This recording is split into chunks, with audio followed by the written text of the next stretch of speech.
That's interesting. The leave behinds. Goodbye, FedEx truck. I don't know, that had no bearing on my life, but you know, it ain't America without everybody being so damn impatient. I experience it myself. Everyone gets a little impatient, but some people, it's just, that's their register. So the Walmart behind me, it's a big old ass of a building. It's early in the day, it's only like 8 something. So they don't open both their entry doors on each side of the store till 9. So right now only one side is open. This guy literally goes up to the one that's locked, and I'm approaching him. I'm like, dude, stop, it's not gonna open. And he goes to the door, he's like, oh, oh. And then he literally looks down to the other entry door, which is like these little trees here, distance away. And he's like, oh, fuck it. And turned and went back to his car. Like, he couldn't handle the fact that he'd apparently parked in the wrong side of the parking lot and actually had to walk a little bit further to actually get into Walmart. It's like, dude, you already wasted more time than that driving here. Go to the store. You came here for a reason, right? But, you know, America.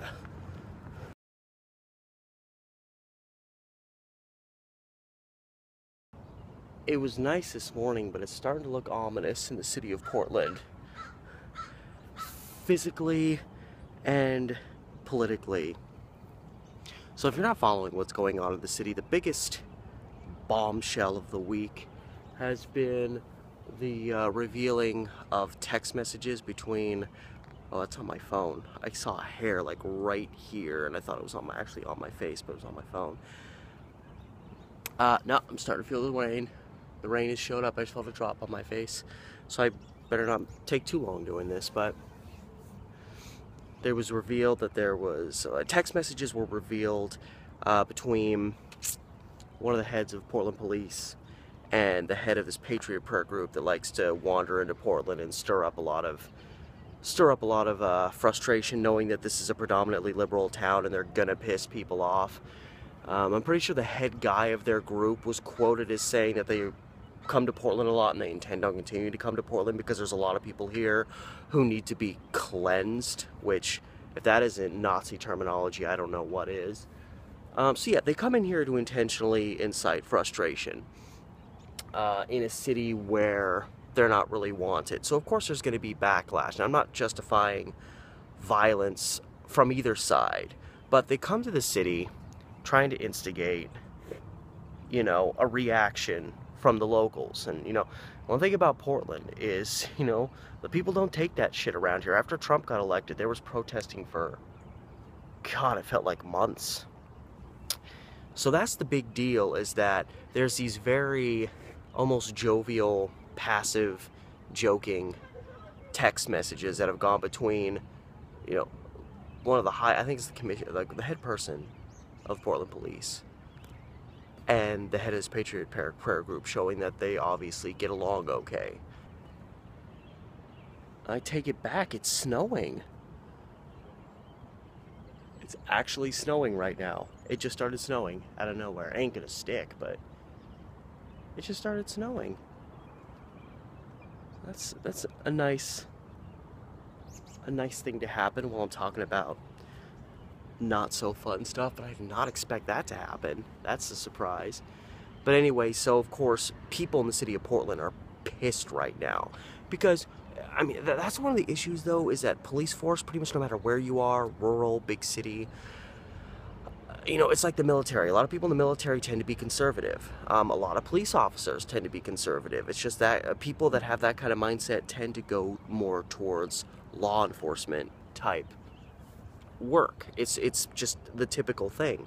You know, even though the officer I had to deal with when I got mugged, he was about as redneck as they get. Not to say that, you know, all police officers are rednecks, but I mean, you could just tell by looking at this guy where his politics stood. So, you know, and we've seen it on the streets of Portland. And sorry, I had to pause momentarily because a homeless person just kind of came out of the corner there. She was actually pretty nice.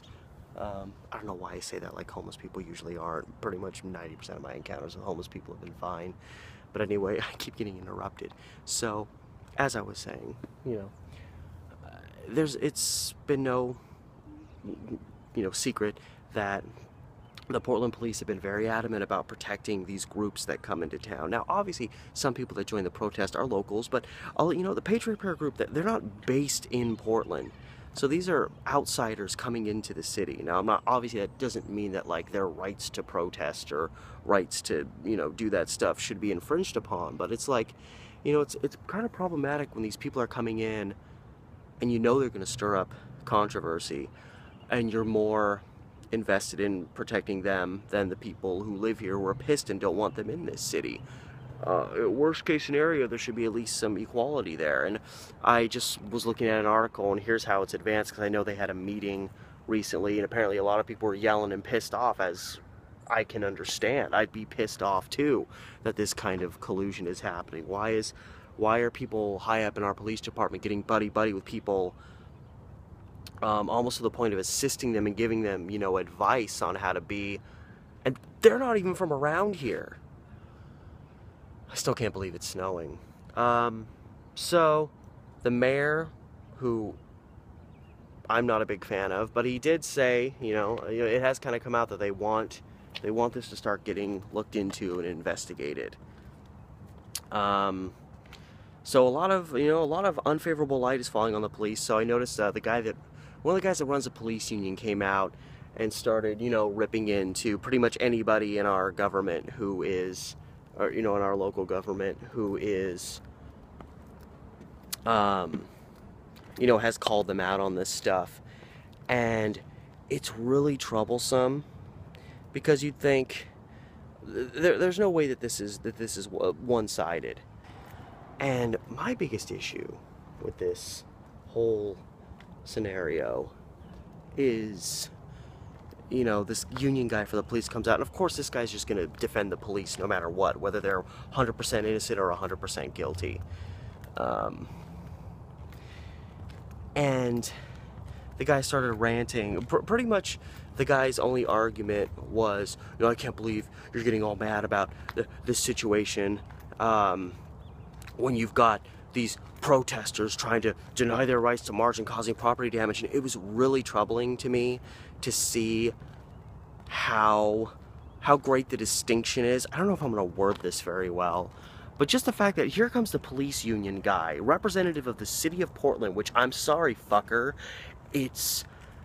Portland is a liberal city, and it seems like the more conservative police force can't seem to freaking handle that. And it's very troubling when you have the police doing something they absolutely should not be doing. They should not be getting buddy-buddy with these fuckers that come into town and incite frustration amidst the people who actually fucking live here. Alright? And I'm not going to get into a big fight over, who's doing more of the fighting, who's causing more property damage. That's just an unending argument.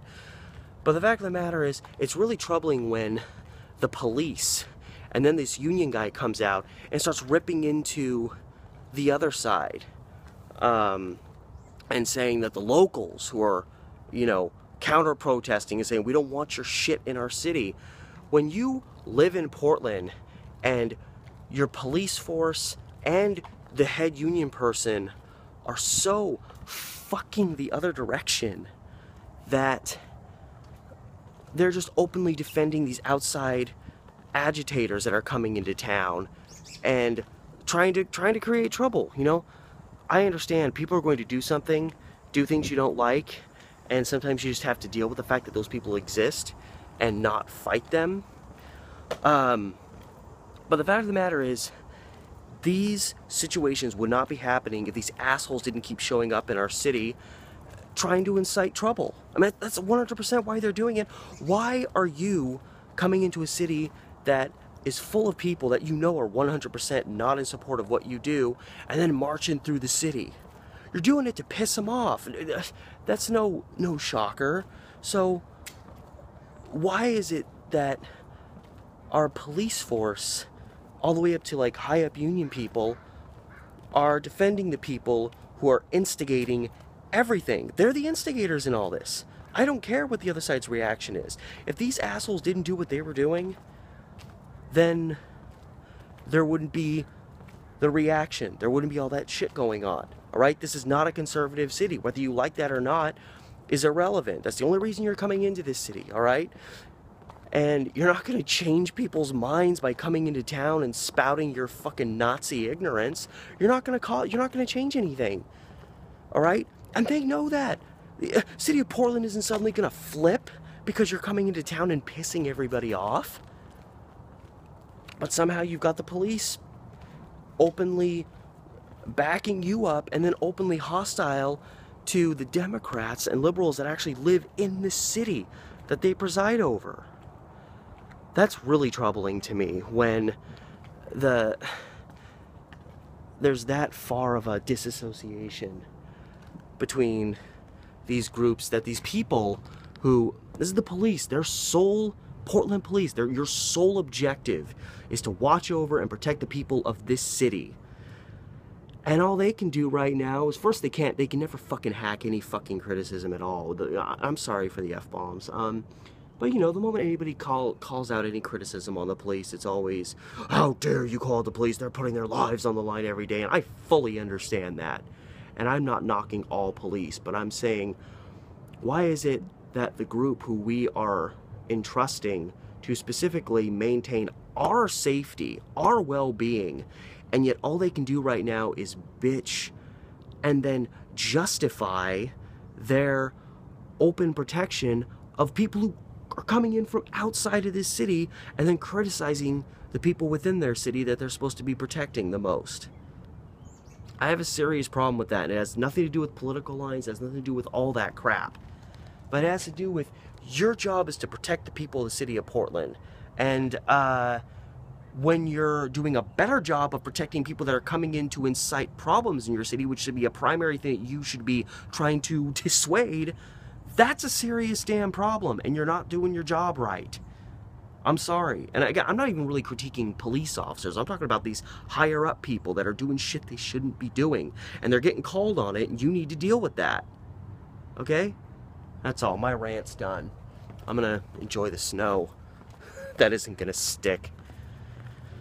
I just hope this problem gets resolved some way, that there's at least some effective resolution to it all. That's all I want. I want some effective resolution for once, you know?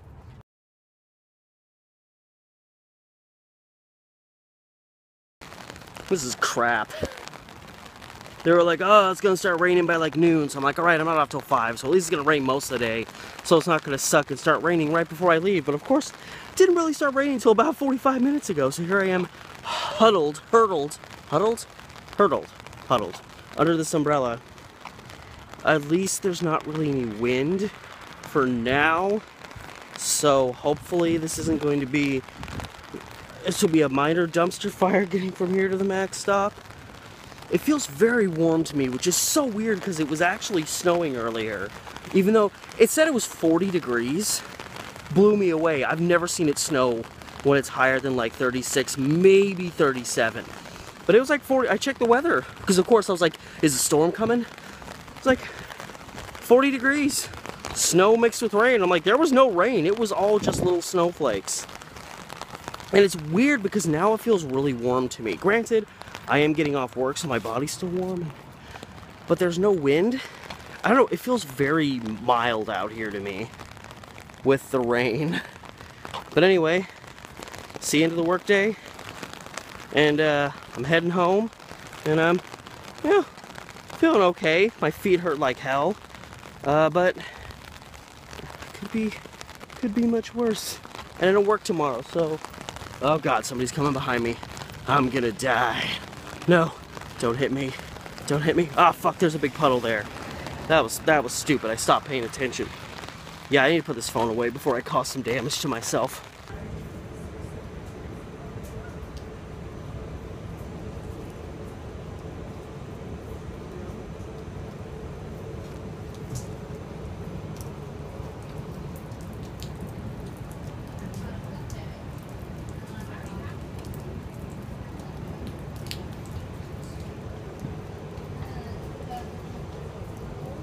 It seems to me it's one of those people who isn't, like, probably isn't used to taking public transportation that much, and is just, like, super high-strung, very high maintenance, very, very busy, and is just, like, instead of just, like, being sensible about things, it's just like, I don't know where I'm going, everybody stop and help me! You know, you do get people like that. There's people, I've been on the bus with people who think that they'll like drop you off in front of your home if you want. It's like, no, that's why there's stops here, is because there's specific designated places where the buses stop to let people off. You may have to walk a little ways. That's one of the facets of taking public transportation, is you're not getting taken home after school on a school bus that's only taking a few kids home so you can afford to go right to their designated homesteads. It don't work that way.